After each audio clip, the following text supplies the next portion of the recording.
Good morning, ladies and gentlemen. Good morning, actually, in my part of the woods. I think it's good afternoon in the UK, across the pond. So, good afternoon to those who are listening to me in the UK.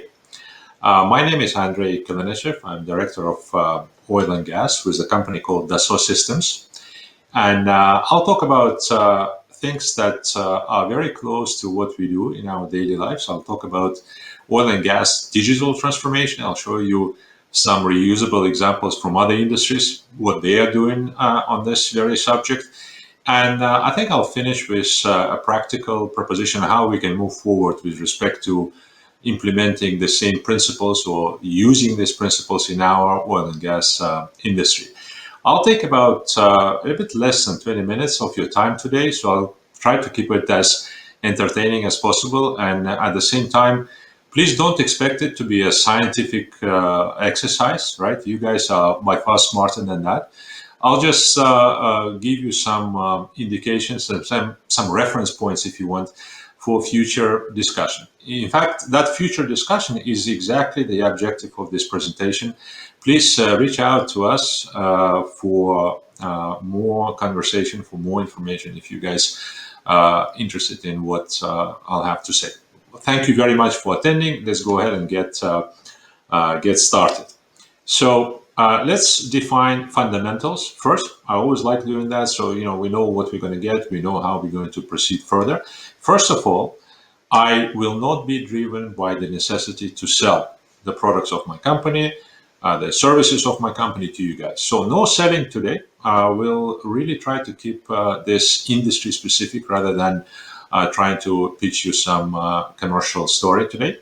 I'll try to stay relevant to the oil and gas industry, although the examples are going to be from other industries. I'll be very simple and I will remain very practical with respect to what we can do and how we can run this digital transformation and reuse examples from other industries. So, three things that I will concentrate on today. First would be giving you a digital transformation definition, right? Because there's lots of different ideas flying around on this particular subject. So let's get the unified opinion on what that thing is. Again, kind of interesting examples from other industries, what they're doing with respect to digitalizing their business process, and a proposal to move forward. So three things, very simple, and hopefully you guys are going to like what you're going to see. So let's look at the definition of the digital transformation today.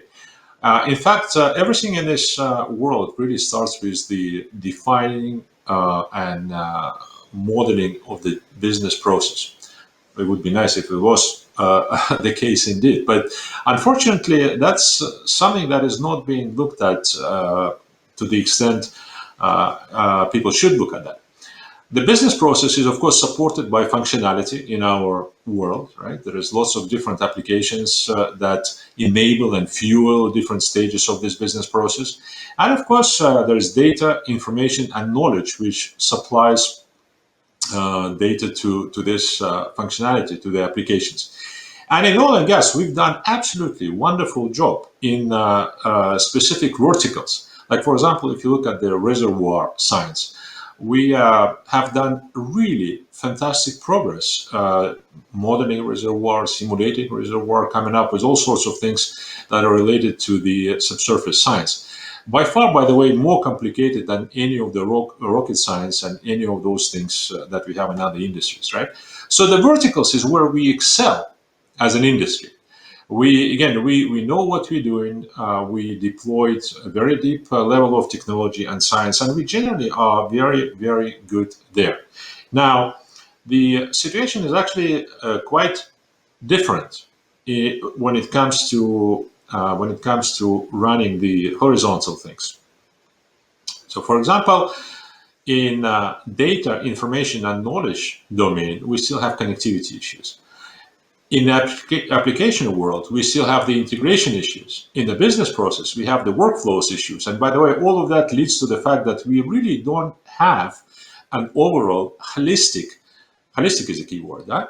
Holistic digital continuity throughout the process. And there are some other processes coming on the right and left side, which are supposed to be integrated and attached to that too.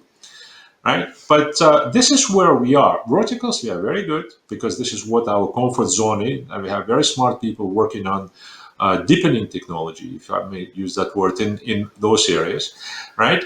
If we spend the same amount of money on business process mapping and business process reengineering as we spent on data management and applications, I can tell you the world would have been different, right? So this is something that is not really being looked at, and at the same time, this remains priority number one.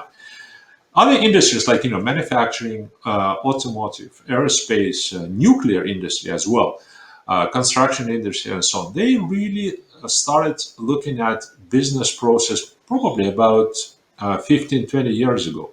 And the ultimate purpose, the ultimate effort is really being concentrated on digitalizing the business process first and then going into the area of applications and data. So this is really number one priority. And if I'm to put kind of summarize what is really important in that area is number one is holistic asset-centric approach. So don't try to fix one little thing, but rather try to fix how these little things are connected together in one big thing. It has to be driven by the business process and business KPIs. It has to have a what I would call mandatory value assessment. So you really need to quantify and dollarize, if you want, the value of digitalization that you are trying to bring. And there are kind of established methodologies how to do that. Also, you're not alone in the woods, right? There are other people, other industries who already done that. Some use, for example, a process called PLM, Product Lifecycle Management, which is absolutely number one candidate for reuse. So use that experience. Use what you already have, technologies that you already invested in, and most importantly, you're going to have a very good ability to partner and collaborative deliver. It's not going to be one company doing the project. There's going to be many companies working in unison, having a common platform to share things and so on. But ability to partner and collaborate with others is incredibly important in this case. Now, what I'd like to do is I'd like to, again, as I promised, give you three examples. So we'll talk about aerospace, we'll talk about life science, and of course, we will give you a fantastic example of what people are doing with respect to digitalizing the business process, looking at the things holistically in the cities. Aerospace, it's a fantastic science-rich domain, right? Let me ask you a question. How long do you think it takes to assemble one Boeing 737? And some people would come up with months, some people would come up with weeks and so on. It actually takes 8 days. So now imagine the empty hangar, right? A completely big room, nothing in it. And in 8 days in that room, you have the aircraft ready to fly. The way these guys do that is really an amazing achievement of the industry, right? The way they do that is by really implementing very good digital process that leads to proper assembly and proper manufacturing of the aircraft. Very fantastic example, probably number one everywhere, where people really paid attention to the process itself and they achieved absolutely fantastic, great results. By the way, it was not like that all the time. They were applying different principles. There was a principle of lean manufacturing that led to some results and so on. But what really made them able to do that today was digital transformation. Another thing that is very close to all of us, of course, is a digital heart. So imagine if you need to run a surgery, right? So instead of opening the guy up and getting inside into his chest or her chest, you can actually run a virtual surgery on the heart today. Not only that, but you can also actually deploy and source expertise from all over the world. So different people can collaborate on that heart and make sure that it works very well. Now, that obviously allows you to avoid mistakes, to run the virtual surgery first, to look at the results. And this is really an amazing project. And that is also related to the fact that they digitalize the process, how they're going to run the surgery. They digitalize the sources of expertise, right? And they brought different different expertise together to work on the project. An amazing example where we actually see the results being deployed on a very important subject to all of us, the human heart. So this is all real. This is something that we have today. Another example that I wanted to bring to your attention is from the cities. Many of you guys been to Singapore, of course, right? Singapore is an amazing, very unique city, as we all know. What they have today, they have a fully, they're working on the project to fully digitalize, model, simulate, and optimize the city using digital model. Everything is really sitting in a digital world, down to car parks, buildings, streets, schools, industrial zone, living zone, and so on.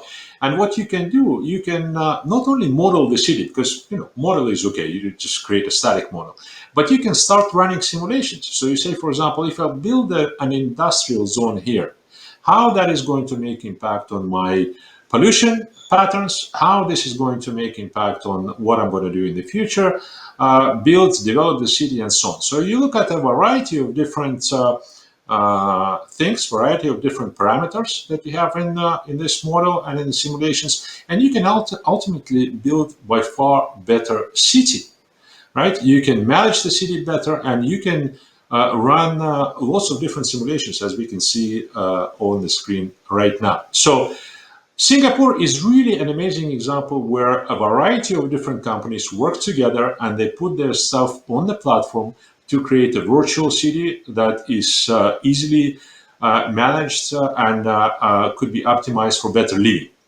So amazing examples, right? So I showed you aerospace, I showed you a little bit about life science, and also Singapore. Now, how do we take all of that and bring it to our wonderful oil and gas and basically move forward with that? So I have a little proposition for you guys. In fact, it doesn't necessarily come from me. It comes from my conversations with the industry leaders for the last, I'd say for the last 6 years or so. So the idea is very obvious. And some of us actually did support this idea. So it's practical because it's obviously all about driving the business. And it's a proposition because nobody so far done that yet. So let's look at something, right? Let's be, again, very simple. Let's draw a little surface. And of course, on that surface, we might have drilling rigs, we might have some facilities, we have some trucks roaming around, people doing operations, and so on. And we have our wonderful reservoir below the surface, right? And we drill, we find